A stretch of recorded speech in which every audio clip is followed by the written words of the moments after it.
से अपनी बात को रख रहे हैं, इसके लिए आप लोग बधाई के पात्र हैं। अपनी बात को इसी प्रकार शांतिपूर्वक तरीके से जनतांत्रिक व्यवस्था में रखना चाहिए। दूसरी बात ये अपने भाई आमरण चंद्र बैठे, मुझे बड़ा दुख है कि आपको ऐसा कदम उठाना पड़ा। ये पूरा क्षेत्र चप्पा चप्पा मेरा घुमा हुआ है, जामोदी अकोलिया सबके घरों में मैं आया हूँ, मैंने चाय पी है। किसी के घर में एक अभी मुआवजे का विषय हुआ था तो हमने पूरी लड़ाई लड़ी, शासन तक स्वीकृत कराया, पैकेज स्वीकृत कराया और लोगों को दिया। क्यों? क्योंकि हम कलेक्टर केवल इन चिमनी और इन फैक्ट्रियों के लिए नहीं, हम जनता के लिए, हम आपकी बात को लोगों तक पहुंचाने के लिए, आपकी बात को सुनने के लिए हैं। पहले भी सुनते हुए आए, आज भी सुनेंगे, आगे भी सुनेंगे, आपके साथ बैठ करके सुनेंगे। आपके मन में इस चीज को लेकर के 1 इंच भी डाउट नहीं होना चाहिए कि हम कुछ एक मन में सोच कर आए कि नहीं यही करना है और वही करके जाएंगे, ऐसा भी। दूसरी बात, इतनी बड़ी भीड़ होती है, बात रखी जाती है। आप में से भी कल लोग जो बैठक थी इंदौर में उसमें थे, यहाँ पर भी जो बातें उठाई गई हैं वहाँ बहुत शांतिपूर्ण तरीके से बंद कमरे में एक तरफ जनप्रतिनिधि बैठे, एक तरफ अधिकारी बैठे, एक तरफ साइंटिस्ट बैठे, एक्सपर्ट बैठे, डॉक्टर बैठे, सबने कमोवेश वही सारी बातें बोली और इससे भी ज्यादा बातें बोली जो आज आप लोग यहाँ बोल रहे हैं। बट वहाँ उन बातों का जवाब दिया जा सकता था क्योंकि एक छोटे ग्रुप में बात हो रही थी। मेरा आप सबसे आग्रह है, आप अपने बीच में से कुछ प्रतिनिधियों को निकाल लें। विधायक जी भी हो सकते हैं, आप भी हो सकते हैं, कुछ ऐसे लोग जो इसी क्षेत्र के हैं, जो वैज्ञानिक हैं, वो उनको निकाल लीजिए। हम उनके एक एक प्रश्न का जवाब दें। जो प्रश्न आप लोगों के मन में आ रहा है वह सभी प्रश्न मेरे भी मन में आए थे। एक बार अभी यहाँ कुछ समय पहले एक टायर की फैक्ट्री में आग लगी थी, काला धुआं बहुत निकला था, तो मैं आया था वहाँ पे, मैंने देखा तो दूर से नज़ारा था। तो जब ये सूचना आई कि यहाँ पे पीथमपुर में इस प्रकार का ये कचरा लाया जाएगा, मैं उस फैक्ट्री में गया, मैंने उनका एक एक पुर्जा चेक किया, उनकी सारी रिपोर्ट्स देखी और उच्च न्यायालय के जो निर्देश थे उनको भी देखा, क्योंकि ये मामला उच्च न्यायालय और उच्चतम न्यायालय की निगरानी में है, उनके निर्देशों के तहत हो रहा है। इसलिए एक बात तो मैं देखिए, मैं भी कोई वैज्ञानिक नहीं, आप भी कोई वैज्ञानिक नहीं। आप बोल रहे हैं कि उसमें मिथाइल आइसोसाइनाइड है, अभी निकल आएगा। वैज्ञानिक ये बोलते हैं कि उसमें मिथाइल आइसोसाइनाइड का 1 इंच नहीं बचा, इसीलिए उस कचरे को लाया जाए। मेरी बात सुन लो, मेरी बात सुन लो, कलेक्टर महोदय बात कर रहे हैं, सुनना। दादा 2 मिनट रुक जाओ,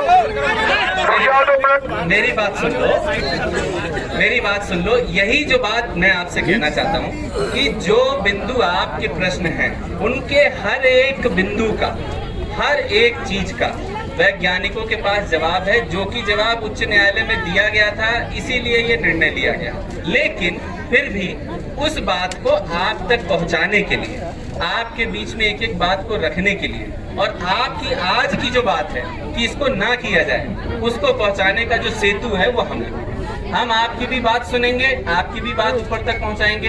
ये बात अच्छी है कि आप इस बात को समझ रहे हैं कि उच्च न्यायालय के निर्देश हैं, शासन उससे बंधा हुआ है, इसीलिए आप भी बात कह रहे हैं कि हम न्यायालय कोई चीज बताएं, वो हम बताएंगे।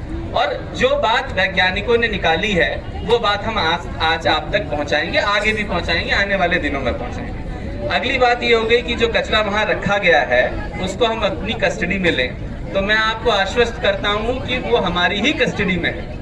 कंपनी कोई भी हो सकती है, और राम की हो सकती है, उसका नाम राम की, डाम की, नाम की, कुछ भी हो सकता था, जगह कुछ भी हो सकती है, पीथमपुर हो सकता था, कानपुर हो सकता था, गुजरात हो सकता था, कुछ भी हो सकता था। लेकिन ये अच्छी बात मुझे आप लोग की लगी सुनकर कि आप लोग ये मानते हैं कि उसका निष्पादन होना चाहिए, सही जगह होना चाहिए, वैज्ञानिक तरीके से होना चाहिए। वो ऐसा ही हो रहा है, लेकिन आप तक हम उस बात को अच्छे से रखेंगे तब तक जब तक आप लोग उसको अच्छे से समझ नहीं जाते, अच्छे से उस बात को मान नहीं जाते। आपको मैं ये आश्वस्त करता हूँ, अभी वो कचरा आया है, वो खुला तक नहीं, उसका 1 इंच कचरा आज दिनांक तक नहीं जाता, और तब तक जब तक कि आप लोग संतुष्ट नहीं हो तब तक वो होना भी नहीं। ये बात आप लोग अपने मन मस्तिष्क में इसको अपने से समझ लीजिए। हम आपको समझाए बिना कोई निर्णय नहीं लेने वाले हैं, हम आप तक सारी बातों को पारदर्शिता से रखेंगे। ये कई बार कुछ ऐसे काम होते हैं सरकार के कि कभी कभी हम लोगों को भी लगता है क्यों बताना जनता को, ऐसा मुझे लगता है कि कभी कभी ऐसा होता है। ये वो विषय नहीं, पूरी पारदर्शिता के साथ उससे कार्बन मोनोऑक्साइड कितनी निकल रही है ये भी इंटरनेट पे कोई भी खोल करके देख सकता है। चिमनी से क्या निकल रहा है ये भी इंटरनेट पे, जैसे सोशल मीडिया पे नहीं होता वो बड़े बड़े बोर्ड लगे रहते हैं कि यहाँ का प्रदूषण इतना है, सब पारदर्शी तरीके से होगा, क्योंकि करना ही है। जो डाउट, जो आपके प्रश्न हैं, वही प्रश्न सरकार के भी थे, जो उन्होंने हिंदुस्तान के सबसे अच्छे वैज्ञानिकों से पूछा।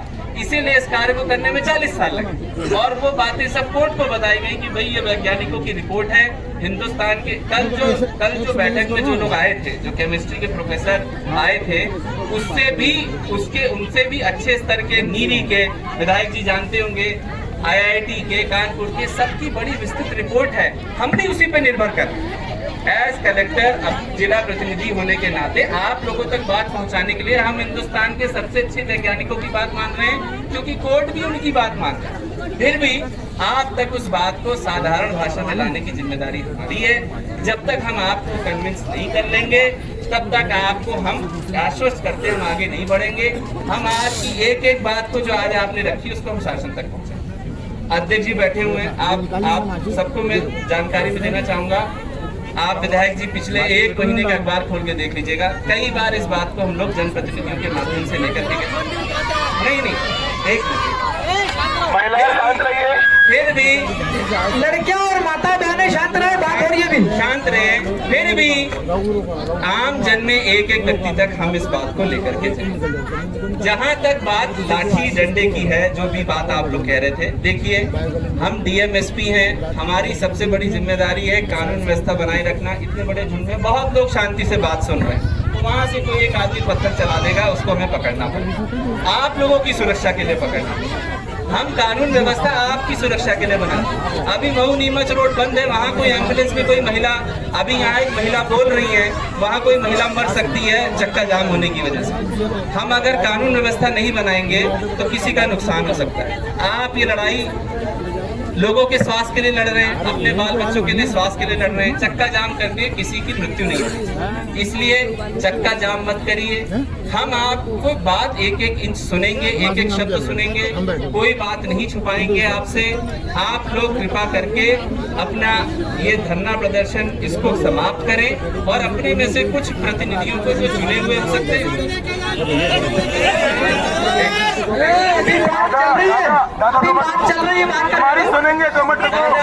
दादा चिंता ना करो, तुम्हारे घर आके चाय पियेंगे, तुमको मैं समझा, चिंता नहीं। ठीक है, सबके चेहरे मेरे जाने पहचाने हैं। सबके, कई लोगों के घर भी मैं आया हूँ, कई लोगों के घर पे मैंने यहाँ के पीथमपुर में चाय पी है। आप लोगों से अलग हम है ही नहीं, आप निश्चिंत रहिए। हम आप ही के प्रतिनिधि हैं, आप ही की बात सुनेंगे, आप ही की बात बताएंगे। लेकिन ये विषय ऐसा है, देखिए क्या होता है, आप लोगों को पता है, कभी कोई डेथ हो जाती है तो आदमी सड़क पे आता है कि नहीं ये गलत हो गया, मर्डर हो गया, डेथ हो गई। ये वैसा विषय नहीं, ये कोर्ट की निगरानी में होने वाला एक वैज्ञानिक निर्णय है, जो हमें आपको अच्छे से समझाना है। ये बात सड़कों पे नहीं हो सकती, ये कुछ लोगों के साथ, आप ही के बीच से आए हुए लोगों के साथ हमें करनी पड़ेगी। इसका और कोई उपाय नहीं है। जब तक हम वो नहीं करेंगे तब तक हम आगे बढ़ नहीं पाएंगे। मैं आपको पूरे आश्वस्त करता हूँ, हमारा केवल एक ही आग्रह है, कानून व्यवस्था हो जाए। कानून व्यवस्था कृपा करके हाथ में ना लें, चक्का जाम ना करें, फैक्ट्री ना बंद करवाएं, आगजनी ना करें। जो घटना हुई वो दुर्भाग्यपूर्ण है। कई बार लोगों की जनहानि ना हो, इसलिए लोगों पे फोर्स इस्तेमाल करना पड़ता है। आम जन की सुरक्षा के लिए इस्तेमाल करना पड़ता है, वही हमारा परम कर्तव्य, इसलिए हम आए। बाकी सारा काम जो हो रहा है वो ऊपर तक पहुँचाएंगे। आप लोगों को संतुष्ट किए बिना आगे नहीं बढ़ेंगे। अब आपकी तबीयत खराब हो रही है भाई, यार तुम ऐसे थोड़ी ना चलेगा यार। तुम अपनी बात, तुम खाओ पियो, आपकी बात डॉक्टर साहब को बुलाइए, डॉक्टर साहब को बुलाओ। अरे कैसे अरे अभी तुम पता कर लो।